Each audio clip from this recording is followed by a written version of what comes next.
Hello, everybody. This is Simply Wani, and I am here to talk to you about episode 3 of The Wonder Years, entitled The Club. Now, this episode starts back. It takes place a few years before 1968, when Dean and Kim were younger. Kim is about 12 years old, and I want to say Dean is like 8 or 9, and it takes place during a blue light party that the parents are having. The blue light party is when the parents and their friends come over, they're couples, and they have a little adult party, some adult music, some wine, some drinking, a little good dancing, just adult fun. And with Bill, he tells his oldest son Bruce to go in the house and bring something out for him to bring to the party. And Kim sees Bruce do this, and she sees the party too and says, And she tries to wander outside, but her mom stops her. And she's like, Girl, what are you doing? You are not grown. You cannot be out here like that. And Kim is like, But Bruce. And she said, I don't care what Bruce is doing. You can't do that. And she's like, Ugh. And she goes back in the house, storms back in the house, and the mom friend walks up, and the mom tells her friend, That girl thinks she grown. And her friend says, Yep, just like her mama. And then we come back to the scene where Kim is in the house with Dane, and he's playing with his baseball cards, and Kim's getting a little agitated because she's like, Why do they hang out there? What do they do? I want to hang out there too. And little Dane, he playing with his baseball cards and saying, They are grown-ups. They are boring. This is the fun thing, collecting baseball cards. And Kim just says, ugh, and she storms off to her bedroom because she wants to have fun too. She wants to do what her parents do, but she can't. She's a little kid. Her parents are grown. She had my own business. So Dane's playing with his baseball cards, and then it cuts back to the present day in 1968, where 12-year-old Dane is in the schoolyard with his friends, and they're trading baseball cards. And Corey is kind of ignorant because he keeps trading all his good baseball cards for the ones that Dean gives him, and those ones that Dean gives him are the reject cards. And Corey's mom told him he was real ignorant for trading that Willie Mays card to Dean because it had a little smudge on the signature. That's just crap right there. Dean was being a little snake. And yeah, the friends, they like trading these baseball cards because they're gonna be worth something one day. If they weren't worth anything back in 1968, today 2021, they're worth something. But these boys, the next day, these boys have graduated from collecting baseball cards to looking at something else, to looking at something they're not supposed to be looking at all. They're not supposed to be looking at these at all. But yeah, these boys now have adult magazines, and it's like eye opening to them. And one of the friends say that baseball cards are for boys, but this right here is for men, which all the guys in the group looking at that stuff agree.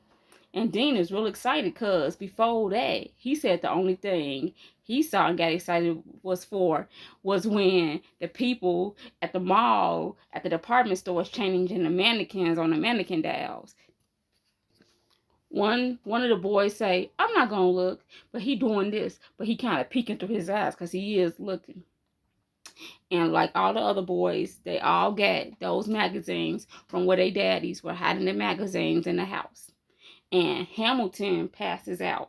Well, he pretended to pass out because Brad's like, it's okay, he okay. The same thing happened in biology class. And when Dean gets home, the first thing does when he gets home is searches for those magazines. He finds everything in the basement. He finds old teddy bears, old projects, old cars he made when he was a kid, and he also finds those magazines. And not just one; it's a couple of magazines. And he takes them with him to school the next day to impress his friends, which he does, and his friends are all impressed. And then Keisha walks up, and so he's trying to have the magazines from her, and she's all like, "Hi, Dean," and he's all like, hey, Keisha," and she's all like, "You kind of acting weird today. What's up? You look kind of different." And he mumbles something. She sees he's still acting weird. He mumbles something, and she walks off because that dude was acting weird towards her. He didn't want that to happen. Then they go into the bathroom so they could be looking at these magazines better. They're looking at all the magazines, and then this other boy walks in and see all the lady magazines and saying, "Who magazines are these?" And then he said, "Yeah, they mine." And he said, "Really? That show us give me some skin." So they do their little hand thing. And then he's like, "You are real cool, dude. That is real cool." And then he take off his jacket and said, "Yep, I'm the hall monitor. I'm gonna have to take all these magazines and you gotta go to detention." And then like, but we just did the skin, we just did the skin handshake and stuff. And he said, "Yeah, that was on playtime, but now I'm the hall monitor, and you have to come with me and all these magazines." So yeah, he was a snitch. So so he took him. So Dane ends up going to the principal office, and his daddy there, and and the principal tells his daddy, "Your son isn't allowed to have these magazines here, sir. You got to take these." And Dean is in trouble. And the dad says, "Yeah, I'm sorry. It ain't never going to happen again." And they get back to the car. And Dean thinking about he about to get a whooping when he get home. Well, that's what he always thought, because he wasn't supposed to have his daddy magazines, but he do. And he said, "Dad, look." And his dad's like, "Look, we ain't got to tell your mom about this, okay? Just between us men." And then like, "Oh, really?" His heart rate starts dropping. Not starts dropping, but his heart rate goes back to normal. And he feel like he inside a secret kind of club.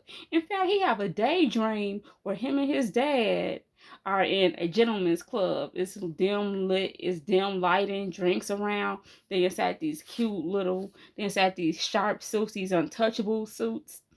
And Bill has Dean's boy card, and he burns it. And Dean and him are just looking at the card and laughing their butts off. And then it shoots back to reality.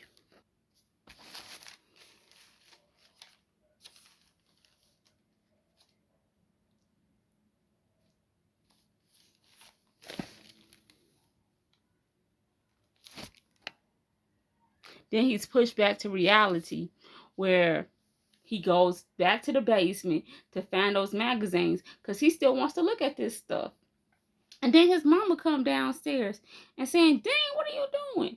And she sees him with the magazines. And he's like, "It's okay, Ma. Daddy said it was okay. Because we inside a secret gentleman's club." And the mom like, "Oh, your father knows about this, huh?" And that's where Dean messed up at. So he said, "Come on, me and you are gonna go and have a talk with your father." So yeah, Dean went followed his mother Lillian, and they go upstairs to have a talk with Bill about what Dean just said. But before that, he messed up when telling his mom there's another daydream of him at the gentleman's club and his father giving him his boy card back and then deserting him is at the gentleman's club.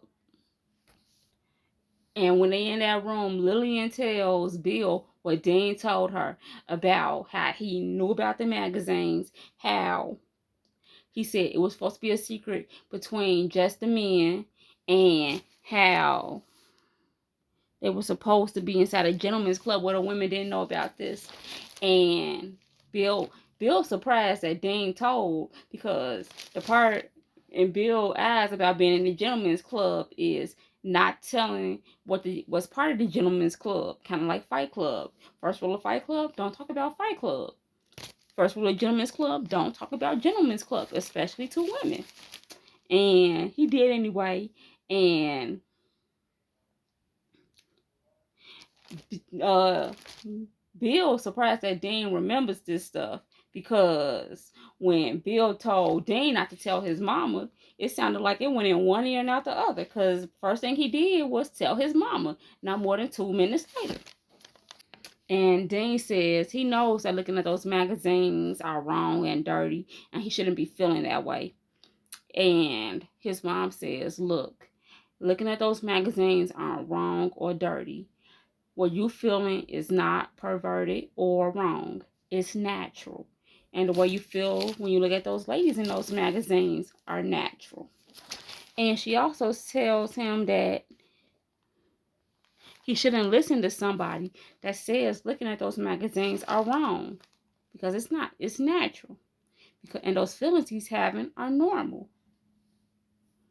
And he tells his mom she doesn't understand because she a lady and she doesn't have to look at those magazines and stuff. And then the mom, Lillian, reveals that the magazines aren't Bill's magazines, but they are her magazines. And Dean's world turns upside down all across and goes spinning around. And he asks why his mom likes those magazines. And she says that when her husband was on the road, she'd start to miss him. And those magazines would have some couples in them. And the men in the magazines reminded her of her husband. And she wanted to feel a certain type of way when she looked at those magazines. Like she could be closer than him, even though he was on the road.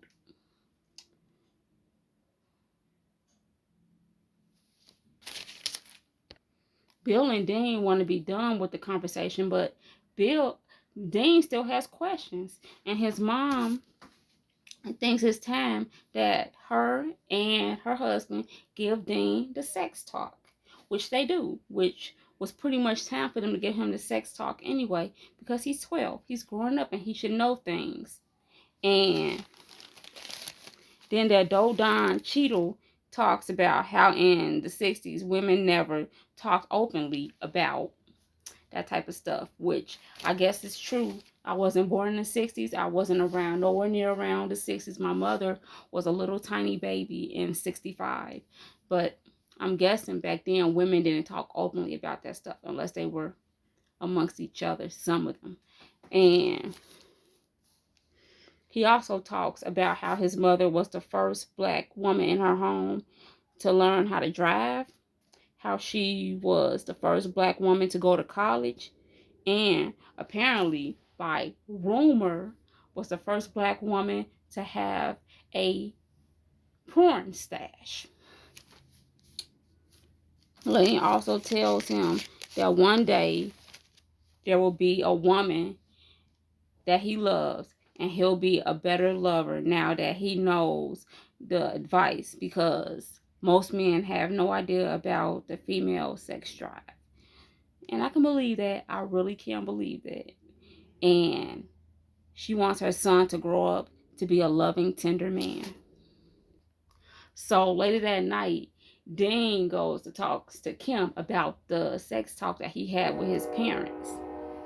And then the next day, he goes and talks to his friends about that same stuff. And Corey asks Dean, so when are we gonna get our periods? And he should have known he wasn't gonna get his period anyway. They should have told him when he was like 7 or 8 that boys don't get periods. But Dean says, nah, that's just for girls.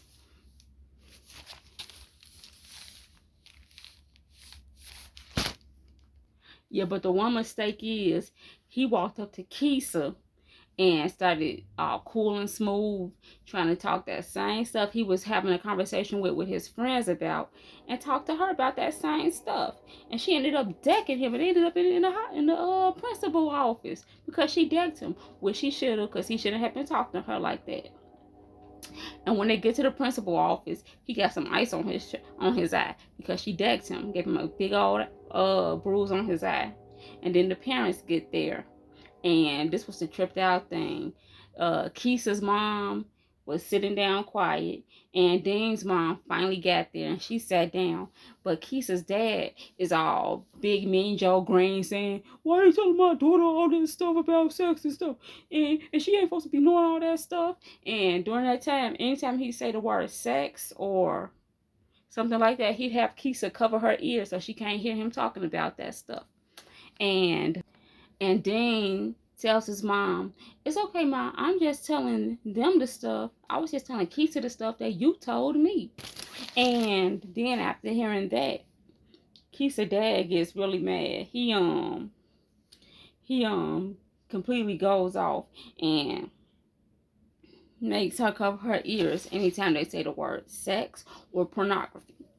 And he's a complete caveman and living in the dark ages where he doesn't want his wife or daughter to know anything about anything of the sexual nature. And Dean sees that's the type of man that his mama doesn't want him to grow up to be. She wants him to be the opposite of that, not afraid to show his feelings or emotions when it comes to stuff like that. Because you could end up having a daughter or a wife who will be in a complete dark about stuff like that. And he doesn't want she doesn't want her son to be that way, like the guy inside that room with them right now. And Dean gets that. He sees all of that. And the crazy thing is, Keesa's dad even says, well, maybe if your husband was here, maybe he'd understand more in talking with the boy about stuff, because I know you just a woman. You don't know anything about this stuff. And I know Lillian wanted to go off on him. I could see it because I wanted to go off too. He right there. But she plays along and says, okay, I'll tell my husband when we get home. And when Dean and Lillian get in the car, almost exactly the same way how Bill told Dean, Lillian told Dean, there's no reason to involve your father in this conversation. It's just our little secret. And later that night, wow, Dean is watching Julia. That was Diane Carroll's TV show back in the day. I think she was probably the first black woman to have her own TV show. I think that was one of the first black women to have her own TV show. But he's watching Julia, and he hears laughing and giggling in the basement. And he goes down there and he sees his parents. And then Dean, his parents turn around and say, Dean, what are you doing here? And he was like, nothing, staying out of grown folks' business. He think he in trouble. But he said, well, look, I found me and your father's old pictures. And it's their wedding pictures. And they're having a good time, enjoying each other. Almost like the old days, in my opinion. And Dean likes what he sees. And then the doorbell rings. And I guess they're having another party. And they have their party, their other adult party, blue light party. And the same as last time, Dean sees his parents and their friends having fun outside. And Dean wondering, just like Kim was wondering in the beginning of the episode, what are they doing out there? And Kim saying, oh, leave them alone. They are old people. They don't know how to have fun. And pretty much that's how the episodes end. That's how the episode ends. And adult Dean comments that he appreciates his mom for helping him understand that the feelings he was feeling weren't wrong or dirty or nasty, and because that she raised a loving, sensitive male, that his wife even appreciates it now too, that he's a loving, sensitive male, not like that Mr. Keesa father that was early in the episode, but he's a loving, sensitive male towards his wife. And that was my take on the Wonder Years episode 3, The Club. I really liked this episode. It was funny, it was educational, and it opened a lot of eyes. It opened my eyes to a lot of things that I didn't know were going on back then that they portrayed. So that's my video for today. I might make another one because I am so far behind. These have been the last craziest weeks, but I'm gonna try to do better at my posting. And you guys have a good evening, and I'll see you in the next video.